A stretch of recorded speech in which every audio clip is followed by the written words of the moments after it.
Bishr bin Haris al-Hafi adalah seorang tokoh sufi besar, ulama, dan seorang yang terpilih menjadi kekasih Allah. Syekh Fariduddin Al-Attar dalam Tazkiratul Awliya meriwayatkan, sewaktu muda, Bishr adalah seorang preman, berandalan yang gemar mabuk-mabukan. Hingga suatu hari dalam keadaan mabuknya, ia jatuh tersungkur di tepi jalan. Tiba-tiba, ia melihat secari kertas bertuliskan dengan nama Allah yang Maha Pengasih lagi Maha Penyayang. Ia raih kertas itu. Ia bersihkan kotoran bekas injakan kaki-kaki manusia yang berlalu lalang. Ia bawa kertas itu ke toko parfum. Ia basahi kertas lusuh itu dengan minyak mawar. Sesampainya di rumah, ia tempatkan kertas wangi itu di tempat yang tinggi. Ia muliakan, ia agungkan. Selang waktu semalam, seorang alim bermimpi. Ia diperintahkan Allah untuk datang menyampaikan kepada Bishr, "Engkau telah mengharumkan namaku, maka aku pun harumkan dirimu. Engkau telah memuliakan namaku, maka aku pun memuliakan dirimu. Engkau telah mensucikan namaku, maka aku pun mensucikan dirimu. Demi kebesaranku, niscaya ku harumkan namamu, baik di dunia maupun di akhirat nanti." Demikian yang terjadi dalam mimpinya. Namun karena melihat Bishr sebagai seorang pemuda berandal, hampir-hampir ia tak percaya atas mimpinya. "Mungkin aku telah salah bermimpi," tanyanya dalam hati. Ia pun segera berwudu, sholat malam, dan kembali tidur. Namun tetap saja tidurnya mendatangkan mimpi yang sama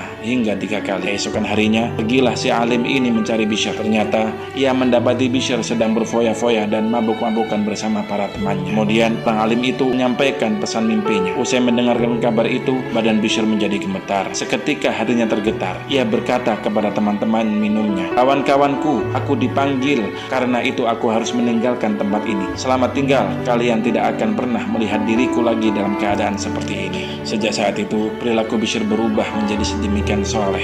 Sedemikian asyiknya ia menghadap Allah.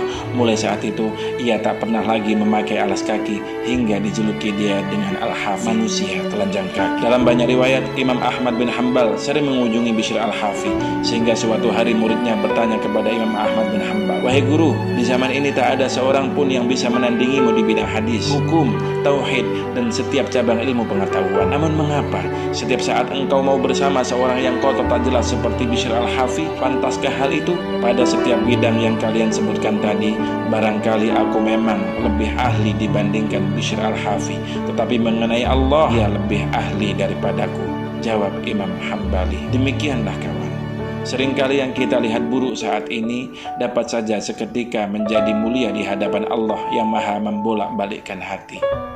Semoga langkah-langkah kita sekarang ataupun nanti senantiasa dalam ridho ilahi Rabbi.